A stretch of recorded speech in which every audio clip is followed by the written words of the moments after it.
The sharp smell of hair products filled the air as Deja Washington wiped down the last styling station of the day. Sunset poured through the windows of her salon, casting long shadows across the freshly swept floor.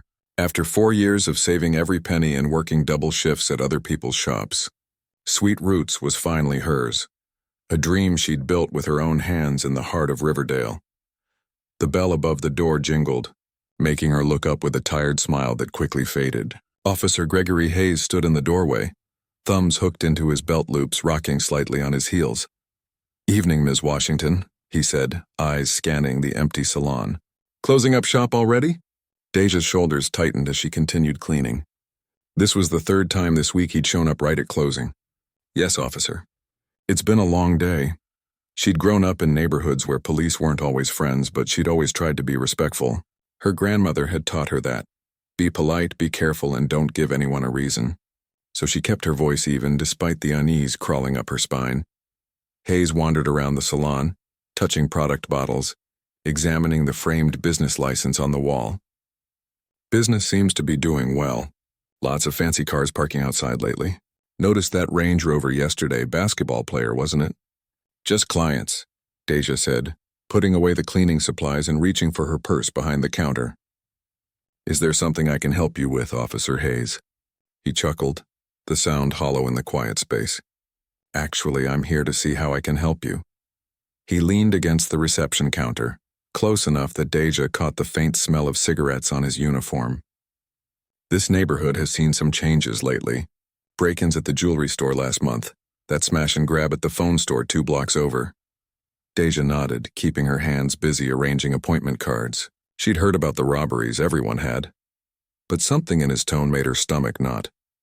"Shame if anything happened to such a nice place," Hayes continued, running a finger along the polished counter. "All that hard work going down the drain because of some punk with a brick or a can of spray paint." The salon suddenly felt smaller, the air thicker.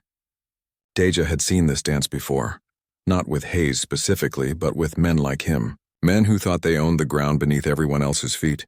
"I appreciate your concern," she said carefully, "but I've got good locks, an alarm system, and cameras." She pointed to the small black dome in the corner of the ceiling. Hayes glanced up at the camera and smiled. "Those things only help after something bad happens. Smart business owners think about prevention."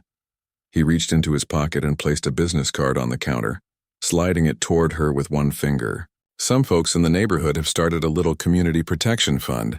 Businesses chip in, we make sure there's extra patrols, keep an eye on things personally." Deja stared at the card. It was his standard police card, but he'd scrawled something on the back. $200 a week. Protection guaranteed. The world seemed to slow down as understanding washed over her. This wasn't community outreach. This was a shakedown. "I can't afford that," she said, her voice steadier than she felt. "Business is good, but not that good. All my extra goes back into the shop." Hayes straightened up, his friendly smile never reaching his eyes. "Well, that's a shame. Way things are going, you might end up spending a lot more fixing problems than preventing them." He headed toward the door, then paused. "Think about it, Ms. Washington. I'll check back with you end of the week." The bell jingled again as he left, and Deja let out a breath she hadn't realized she was holding. That night she couldn't sleep. Her small apartment above the cafe next door to her salon felt like a cage as she paced, phone in hand, wondering who to call. The police? Hayes was the police. Her brother in Atlanta would drive up in a heartbeat, ready to confront Hayes, but that would only make things worse. Her parents would tell her to pay whatever keeps you safe, baby. But that path had no end. Once you started paying, you never stopped. Morning came with heavy clouds and the rumble of distant thunder. Deja opened the salon early, needing the comfort of her own space. She was reorganizing the reception area when her first client arrived, Mrs. Patterson, a retired school principal who'd been coming to Deja since before she owned the place. "Child, you look like you haven't slept in a week," Mrs. Patterson said, settling into the styling chair. "What's got you so troubled?" Deja's hands paused as she draped the styling cape around Mrs. Patterson's shoulders. She trusted the older woman who'd seen more of life than most. "Just some unwanted attention from a police officer," Deja said quietly, keeping her voice low even though they were alone. "Wants money for protection." Mrs. Patterson's eyes met hers in the mirror, sharp and clear despite her 70-plus years. Officer Hayes? Deja nodded, surprised. He tried the same with my nephew's auto shop last year. Boy's too stubborn for his own good, wouldn't pay a dime. Mrs. Patterson's hands folded in her lap. Had some trouble at first.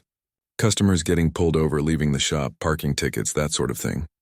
Deja's heart sank. What happened? Community happened, Mrs. Patterson said with a small smile. Once word got around what was going on, folks started watching out. Church deacons would happen to be having coffee across the street when Hayes was on patrol. Retired officers from the old neighborhood would stop by to chat with my nephew when certain people were around. As Deja worked on Mrs. Patterson's hair, more clients arrived, filling the salon with the usual Saturday morning buzz. But her mind kept turning over the problem, looking for angles, solutions, ways out that didn't end with her losing everything she'd built. By midday, the salon was packed. Deja was finishing up with a client when the door opened and Hayes strolled in. Uniform crisp, sunglasses perched on his nose despite the cloudy day. The conversation dimmed as he made his way to the reception desk where Deja's assistant, Tiana, stood frozen, eyes wide. "Afternoon, ladies," Hayes called out, his voice carrying through the salon. "Just doing a community check-in, making sure everyone's feeling safe in the neighborhood." Deja felt the weight of eyes on her, clients, staff, everyone watching to see what would happen next. She excused herself from her client and approached the desk. "Officer Hayes," she said, loud enough for everyone to hear. "This is unexpected," he smiled, all teeth. "Just doing my job. Wondering if you've given any thought to our conversation about community safety." The salon had gone completely quiet. Even the hairdryers seemed to hold their breath. "I have," Deja said, matching his smile with one of her own. "And I'm grateful for the police department's regular patrols in our neighborhood. But I believe the Business Association already works with the precinct on community safety initiatives. In fact," she glanced around the room, "Mrs. Patterson here is on the committee, aren't you?" Mrs. Patterson, hair half-styled, nodded firmly. "Indeed I am. Next meeting's on Tuesday, officer. You should attend. Meet some of the other officers involved." Hayes's smile flickered, eyes darting around the room, taking in the faces watching him. His hand came to rest on his belt near his radio. "That won't be necessary. This is more of a personal initiative." "Well, I appreciate personal initiative," Deja said, "but I'm comfortable with the security measures I already have in place." She gestured toward the door. "Now, if you don't mind, Saturday's our busiest day." For a moment, he didn't move. The air in the room grew heavy with tension as everyone watched, waited. Then Hayes's radio crackled, breaking the silence. He backed toward the door, one finger pointing at Deja. "We'll continue this conversation another time, Ms. Washington, when you don't have an audience." After he left, the salon erupted in whispers. Mrs. Patterson made her way to Deja, patting her arm. "You stood your ground, good girl. But be careful, men like that, when they feel disrespected, especially in front of others." She shook her head. "Maybe you should stay with someone for a few days." But Deja wouldn't be driven from her home or her business. That night she installed new locks on the salon doors in her apartment above. She added 2 more cameras, making sure they covered every angle of the salon's exterior, including the small parking lot where she kept her car, a used Honda she'd bought 3 years ago, another symbol of her hard-earned independence. The next few days passed without incident. No sign of Hayes. Deja began to hope that perhaps her public stand had discouraged him, that he'd moved on to easier targets. But on Wednesday night, as she was closing up, she noticed a patrol car idling across the street, Hayes watching from behind the wheel. The knot in her stomach returned. This wasn't over. It was just beginning. The next morning, Deja found a parking ticket on her windshield. She frowned, checking the meter. She had paid for 2 hours and had 20 minutes left. This wasn't a mistake.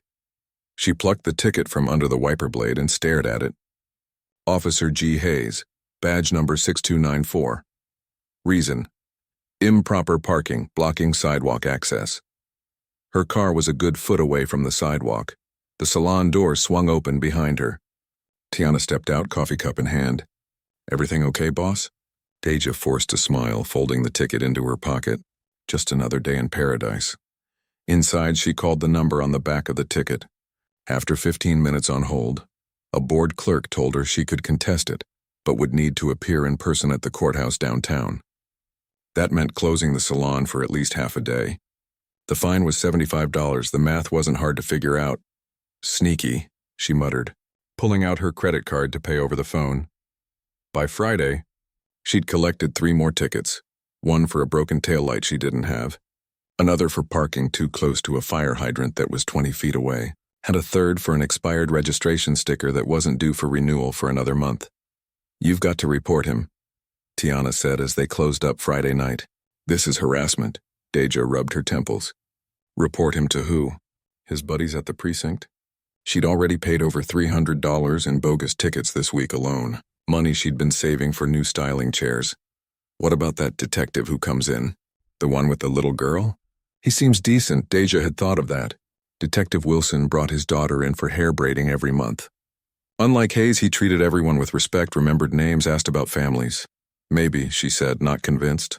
Going after a fellow officer was asking a lot, even from someone decent. The weekend brought a brief respite. No Hayes, no tickets. By Monday, Deja had almost convinced herself that maybe he'd given up, moved on to easier targets. But as she drove home that night, blue lights flashed in her rearview mirror. Her heart dropped. She pulled over carefully, both hands visible on the wheel as Hayes approached her window. "License and registration," he said. Not bothering with pleasantries, she handed them over, keeping her face neutral despite the anger churning in her stomach. "Is there a problem, officer?" "You were doing 42 and a 35. His eyes flicked over her documents. "Step out of the car, please." "Excuse me?" "I said step out of the car, now." Cold fear replaced the anger. Deja unbuckled her seatbelt slowly. "May I ask why?" "I smell alcohol. Need to conduct a field sobriety test." "I haven't been drinking." Her voice sounded thin in her own ears. "I'm coming from work. That what they all say, out now." With shaking hands, she opened the door and stepped out. Passing cars slowed to look, their headlights illuminating her face, her body making her feel exposed. Hayes made her walk a straight line, touch her nose, follow his finger with her eyes, all on the side of the busy road. She passed every test, of course. She hadn't been drinking, but he made her stand there for 45 minutes while he ran her information, before finally handing back her license with another ticket. "Drive safe now," he said with a smirk. Lots of dangerous people out at night. The threat hung in the air between them. That night, Deja called Detective Wilson at home. His daughter had an appointment scheduled for the next day, and she had his personal number in case she ever needed to reschedule. She'd never used it before. He listened quietly as she explained what was happening, occasionally asking questions but never interrupting. When she finished, there was a long silence. "Ms. Washington," he finally said, his voice heavy, "I believe you, and I want to help. But you need to understand something. Hayes has connections. His uncle is a captain in the North Precinct. His brother-in-law works for the mayor's office. So there's nothing you can do," Deja said flatly. "I didn't say that. But if we're going to do this, we need to be smart. We need evidence, solid evidence, and witnesses willing to speak up. I have the tickets. Good start, but not enough. He could say they were legitimate. We need more. What about Mrs. Patterson? She mentioned her nephew had similar problems. That helps establish a pattern. Get his information. Anyone else you know who's had run-ins with Hayes?" By the time they hung up, Deja had a plan. It wasn't much, but it was something. She would document everything, gather statements from others who had dealt with Hayes, and record any future interactions if possible. The next morning, Deja opened her salon to find the front window smeared with eggs. As she scrubbed it clean, 2 young women approached, looking uncertain. "You the owner?" one asked. Deja nodded, still scrubbing. We were going to make appointments, but..." The woman glanced at her friend, then back to Deja. "We heard this place has problems. That it's not safe." Deja's stomach clenched. "What kind of problems?" The second woman shifted uncomfortably. "Just stuff we heard. That there's drug deals going on here. That the cops are watching the place." "Who told you that?" "Just people talking. A cop mentioned it to my cousin when he got pulled over." She shrugged. "Sorry, we'll find somewhere else." As they walked away, Deja leaned against the window she'd just cleaned, fighting back tears of frustration. He was trying to ruin her, one small cut at a time. Inside, her phone was ringing. The caller ID showed her landlord's number. "Ms. Washington," he began without preamble. I've received some concerning reports about activities at your salon. What activities? She asked, though she already knew where this was going. Illegal activities. Drug sales, prostitution. His voice was stiff with disapproval. I have a police officer willing to provide a statement. Let me guess. Officer Hayes, a pause. I'm not at liberty to say, but I want you to know I take these allegations very seriously. Your lease has a morals clause. There are no illegal activities happening in my salon, Deja said firmly. This officer is harassing me because I refuse to pay him protection money. I've filed a complaint with Internal Affairs. She hadn't, not yet, but he didn't need to know that. Another pause. I see. Well, I'll need to look into this further before taking any action. In the meantime, keep in mind your quarterly lease review is coming up. After hanging up, Deja called Detective Wilson again. He's spreading rumors now. Trying to drive away customers. Threatening my lease. Document it all, Wilson advised. And Deja? Be careful. Men like Hayes, when they feel cornered, they can get dangerous. That night, Deja stayed late at the salon, calling everyone she knew who might have had encounters with Hayes. Mrs. Patterson's nephew, the owner of the coffee shop next door, a former client who ran a boutique 2 blocks down. Patterns emerged.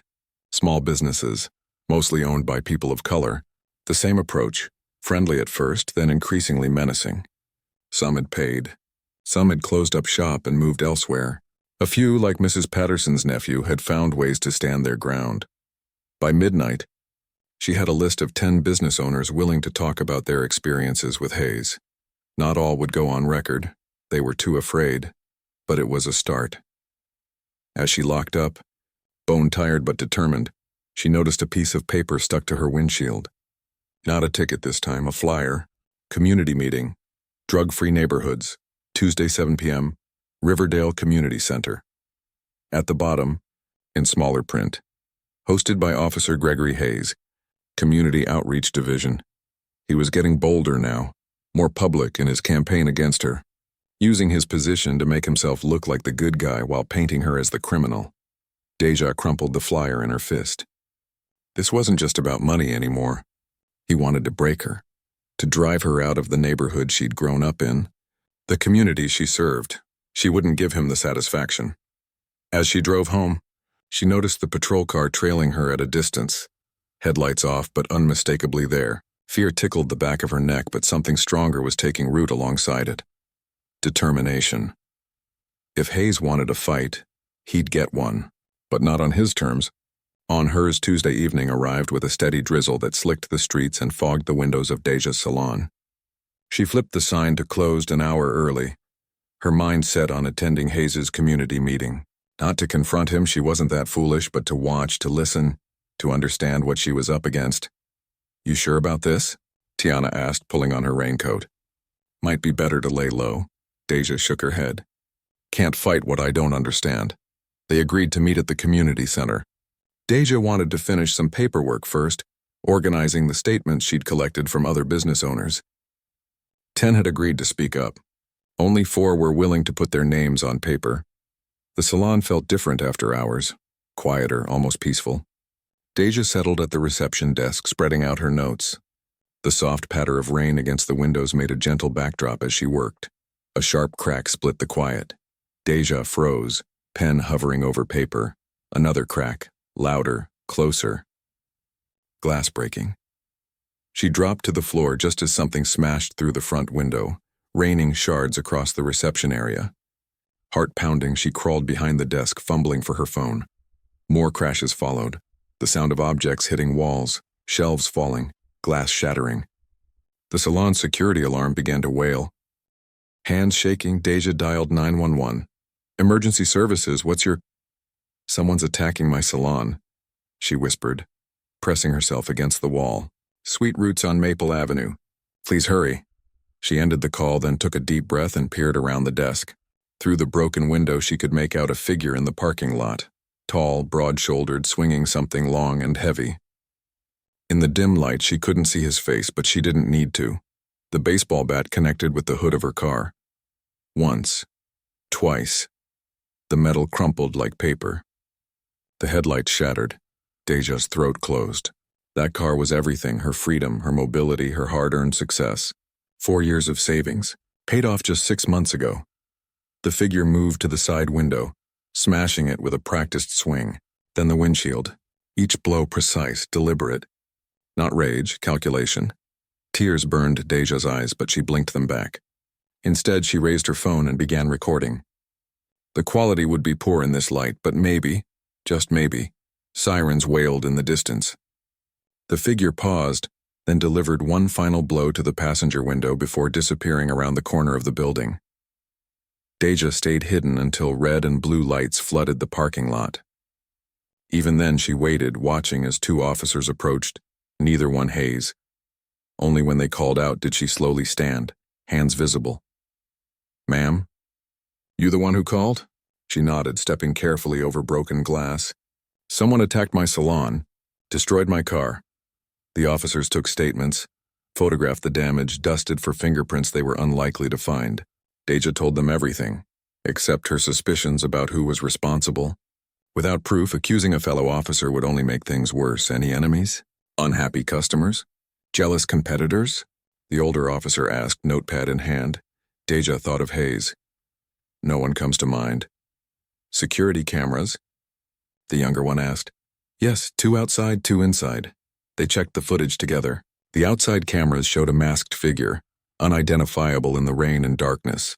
The baseball bat was visible, the destruction clear, but nothing that would hold up in court. "We'll file a report," the older officer said, not quite meeting her eyes. Insurance should cover most of it, but they both knew it wouldn't. Not all of it.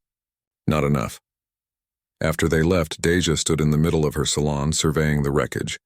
Display cases smashed, products scattered across the floor, mirrors cracked. And outside her car, windows gone, hood caved in, tires slashed, her phone buzzed. A text from Tiana. "Where are you?" "Meeting starting." Deja stared at the message, then at the chaos around her. She'd missed the meeting, but maybe that was for the better. Now she knew exactly what she was dealing with. She texted back, "Salon vandalized. Car destroyed. Don't come here. I'll call you tomorrow." Then she called Detective Wilson. He arrived 20 minutes later in an unmarked car alone. He walked through the salon slowly, taking pictures with his own camera, asking quiet questions. When he'd seen everything inside, they went to look at her car. "This is escalation," he said, running a hand along the caved-in hood. "Significant escalation." "He's sending a message," Deja replied, voice steady despite the churning in her stomach. Wilson nodded. "The question is, what are you going to do about it?" "Fight back. The only way I know how, the right way." She pulled out her phone, showed him the video she'd taken. In the dim light and rain, the figure was barely visible, but the uniform was clear enough. The outline of a police jacket, the glint of a badge.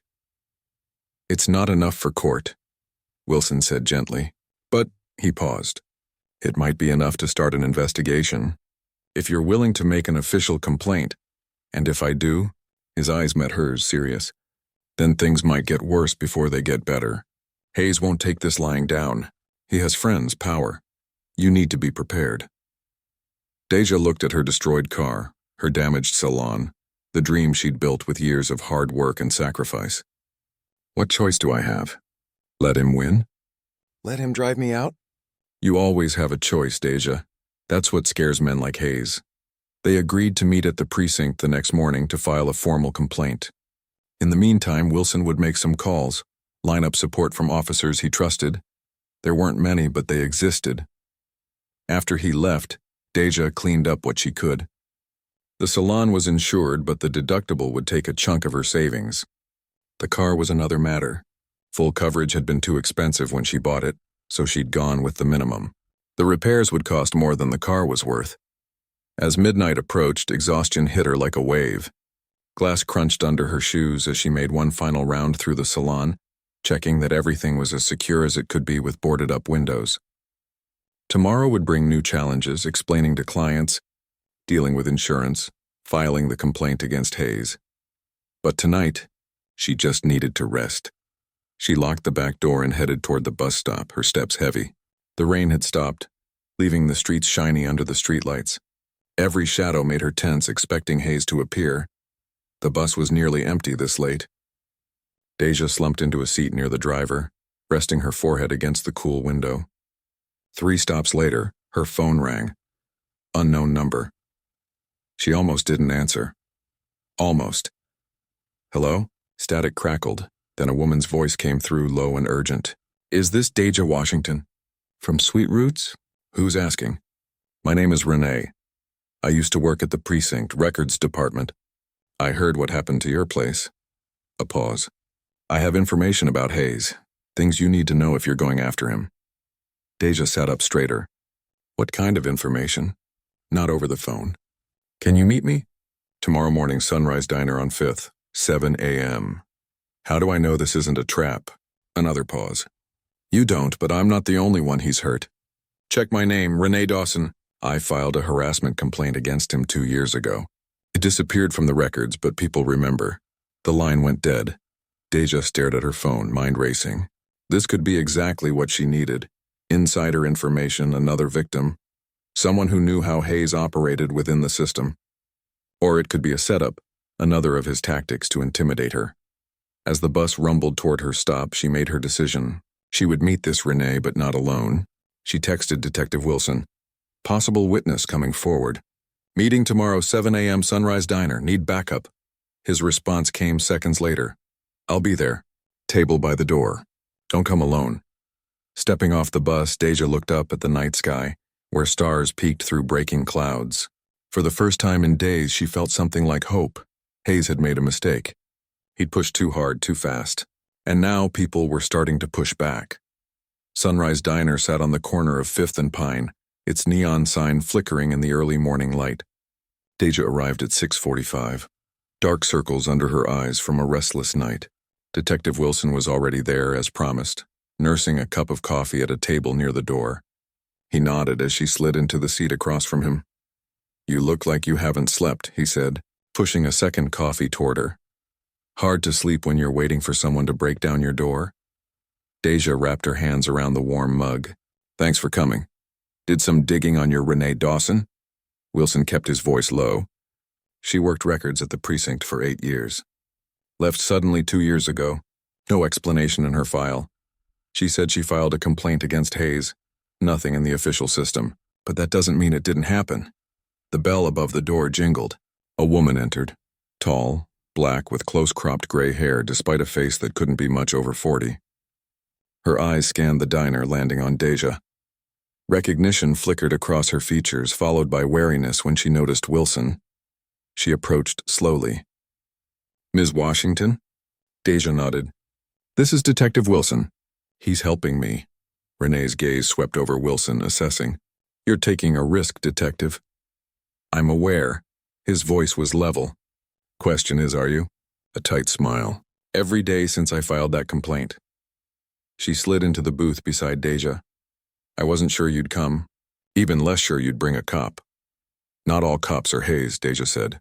No, but enough are that it matters. Renee ordered coffee when the waitress came by, waiting until they were alone again before continuing. I saw what happened to your salon. News travels fast. Hayes happened to my salon, Renee nodded. He's escalating. That's his pattern.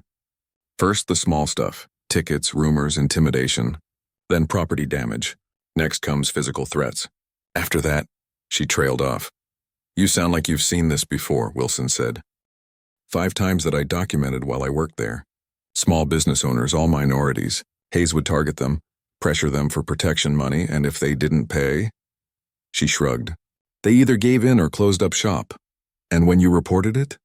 My complaint disappeared from the system. A week later, my locker was broken into. Nothing taken, just messed up. Warning received.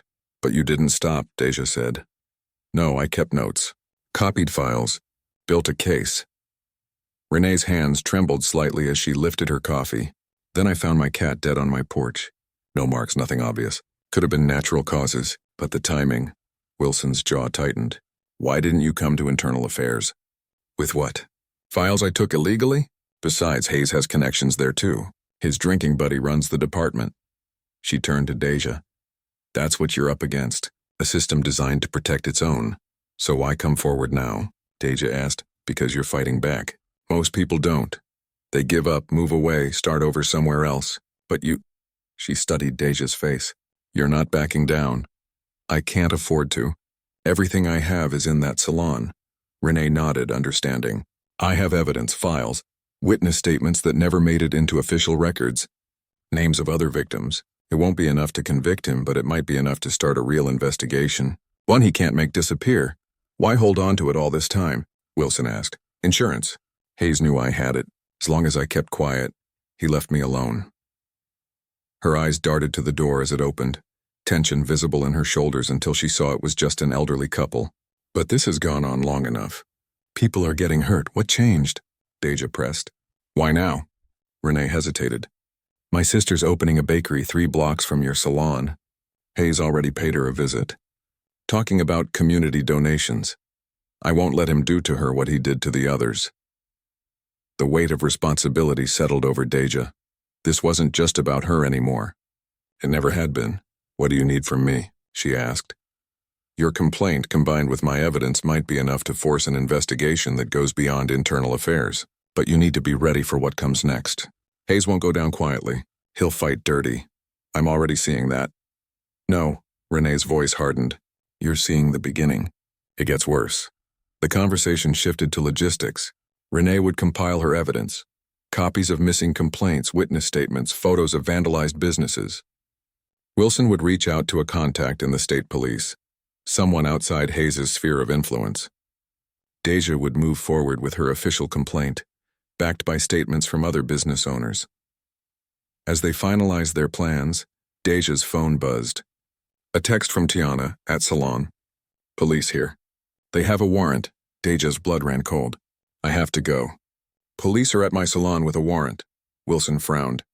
What kind of warrant? I don't know. But I need to get there now. They left cash on the table and hurried out. Wilson offered Deja a ride with Renee following in her own car. The 15-minute drive felt like hours, Deja's mind racing with possibilities. What could they be searching for? What could Hayes have planted? As they pulled up, Deja's stomach dropped. 2 police cruisers sat in front, lights flashing. Yellow police tape cordoned off the entrance. A small crowd had gathered, watching as officers moved in and out of the salon. Tiana stood on the sidewalk, arms crossed tightly over her chest. Relief washed over her face when she saw Deja. What's happening? Deja asked, hurrying toward her. They showed up about 20 minutes ago. Said they had an anonymous tip about drugs being sold from the salon. Wilson stepped forward, badge in hand. Who's in charge here? A heavy-set officer emerged from the salon. Detective Wilson? What are you doing here? This is my case, Brower. What's going on? Got a tip about narcotics. Judge Phillips signed off on the warrant. He handed over a document.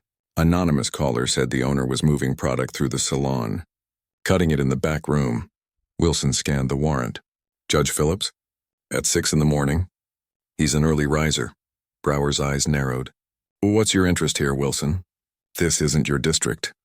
I'm working a related case. As they talked, another officer exited the salon holding a small plastic bag. Found this in the storage room, Sarge, behind some boxes. Deja's heart sank. She knew what was coming next. Brower took the bag, examining the white powder inside. Well, looks like our tipster was right. That's not mine, Deja said, voice steady despite the panic rising in her chest. Someone planted it. They all say that. Brower turned to her. Deja Washington? You're under arrest for possession of a controlled substance with intent to distribute. This is a setup, she insisted as he reached for his handcuffs.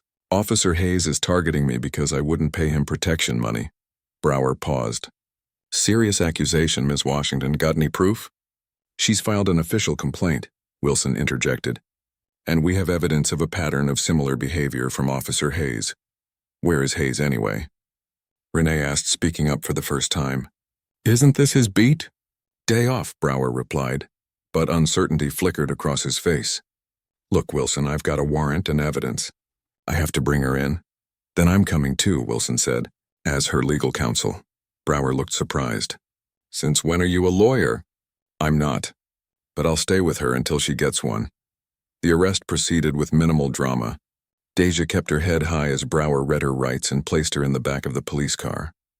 The handcuffs bit into her wrists, but she refused to show pain or fear. Not here, not now, not with half the neighborhood watching. As the car pulled away, she caught sight of Hayes. He stood across the street, leaning against his personal vehicle, watching the scene unfold with a satisfied smile. Their eyes met for just a moment. He thought he'd won. But Hayes didn't know about Renee. Didn't know about the evidence she'd gathered. Didn't know that his pattern of behavior was now documented, ready to be exposed. Most importantly, he didn't know Deja, didn't understand what it meant to build something from nothing, to fight for every inch of ground you claimed in this world. Didn't realize that some people, when backed into a corner, found strength they never knew they had. The booking process took hours, fingerprints, mugshot, paperwork. Wilson stayed nearby, making calls, pulling strings, arranging for a lawyer he knew who specialized in cases against law enforcement. By late afternoon, Deja was released on her own recognizance, unusual for a drug charge, but the judge had been swayed by Wilson's presence and the lawyer's arguments about Hayes's possible involvement. As Deja stepped out of the precinct, exhausted but free for now, her phone rang. "Unknown number again, hello? Ms. Washington. This is Cheryl Morgan from the Riverdale Gazette. I understand you've been having some trouble with a local police officer. I'd like to hear your side of the story." Deja glanced at Wilson, who nodded encouragingly. "Ms. Morgan," Deja said, straightening her shoulders, "I have quite a story to tell you. The Riverdale Gazette wasn't a big paper, just a local weekly with a small office above the hardware store on Main Street. But in a neighborhood where everyone knew everyone else's business, it carried weight. When Cheryl Morgan's article hit the stands 3 days after Deja's arrest, it spread through Riverdale like wildfire. "Local business owner alleges police corruption," the headline read. Below it, a photo of Deja standing proudly in front of her salon, arms crossed, eyes determined. The article laid it all out.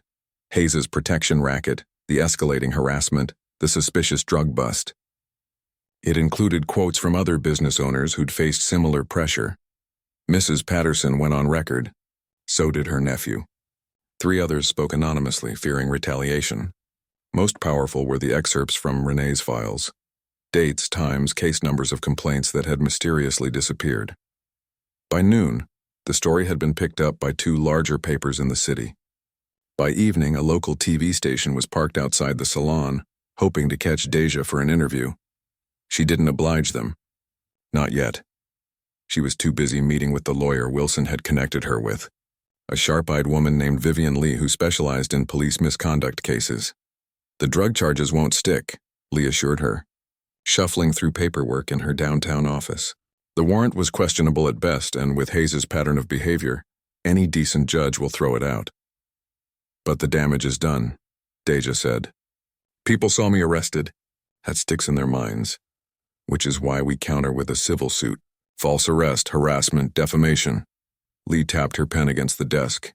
"We make this about Hayes, not about you." The plan took shape over hours of discussion. They would move aggressively on multiple fronts: the criminal defense, the civil suit, and cooperation with the state police investigation that Wilson had set in motion. No single approach might succeed, but together, they created pressure from all sides. Meanwhile, the salon remained closed. The drug bust had scared away many clients, and the ongoing repairs from the vandalism made reopening impractical. Deja's savings were dwindling fast. "You could stay with me until this blows over," Tiana offered as they cleared out perishable products from the salon. "My couch isn't fancy, but it's yours as long as you need it." Deja shook her head. "I'm not running away. Not from my home, not from my business." She packed bottles of shampoo into a box. "Besides, I'm not the one who should be worried right now." That much was true. The newspaper article had shifted the spotlight onto Hayes. The local precinct was suddenly facing uncomfortable questions from the public, the media, and now the state police. Hayes had been placed on administrative leave pending investigation. Standard procedure. They claimed, though everyone knew it was damage control. That evening, Deja received a text from an unknown number. "You'll regret this. Watch your back." She showed it to Wilson, who was helping her install new security cameras around the salon. "Could be Hayes. Could be one of his friends," he said, frowning at her phone. "Either way, you shouldn't be alone. I've got Tiana staying with me. And these," she pointed to the cameras. "Plus, I'm not exactly keeping a low profile right now. That's what worries me." Hayes is feeling cornered. Men like that get desperate. His warning proved prophetic. The next morning, Deja woke to pounding on her apartment door. Tiana was already up, peering through the peephole. "It's Detective Wilson," she said, confusion in her voice. "And others. Lots of others."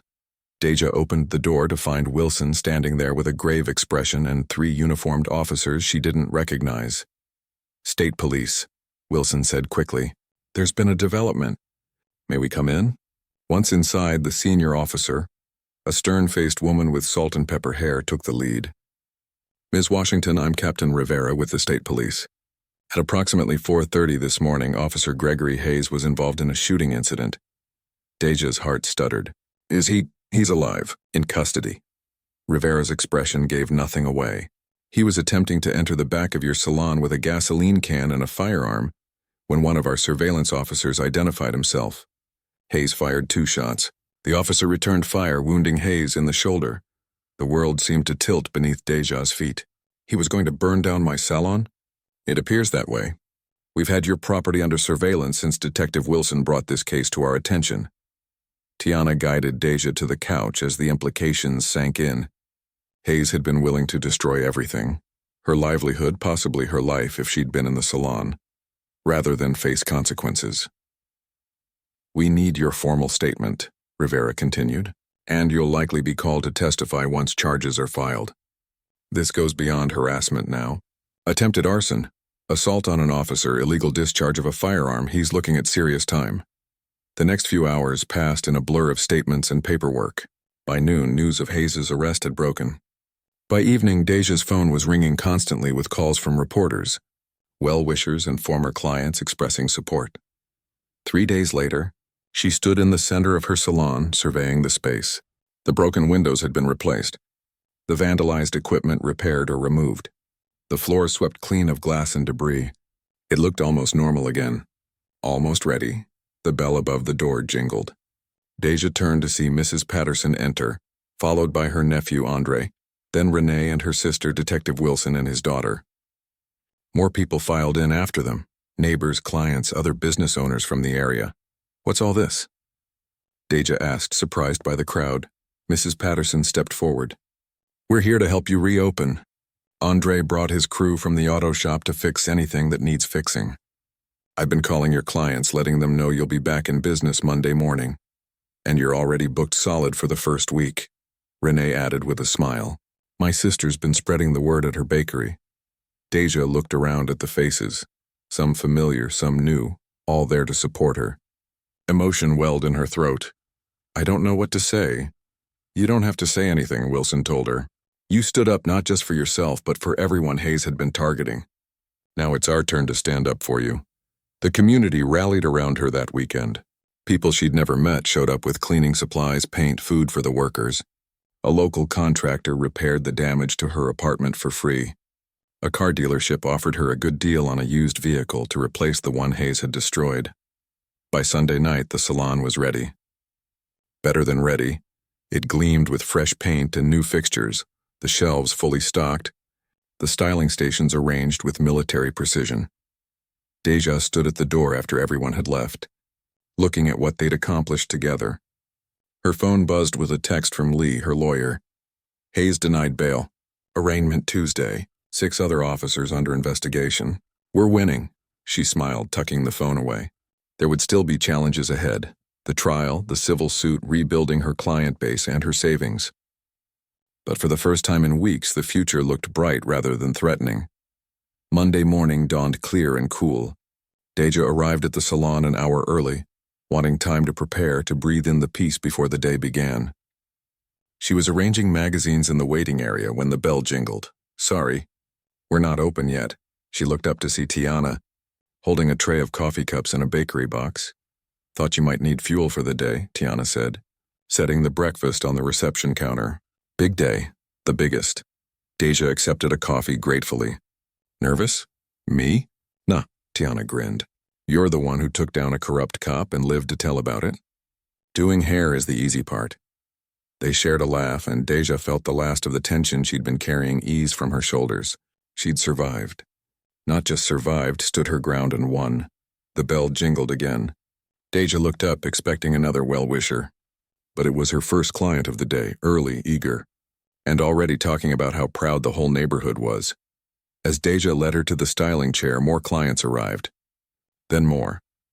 By mid-morning, the salon was bustling with activity, conversation, and laughter. Life was returning to normal. Better than normal. Outside, a news van pulled up, the third one that week. They'd want an interview, another statement about Hayes and the case against him. Deja would give it to them later. For now, she had clients to serve, a business to run, a community to be part of. Hayes had tried to take everything from her. In the end, he'd given her something unexpected instead. A platform, a voice, and the discovery of just how strong she really was. Some lessons came at a high price. But as Deja looked around her busy salon at the life she'd built and defended, she knew without doubt this one had been worth it.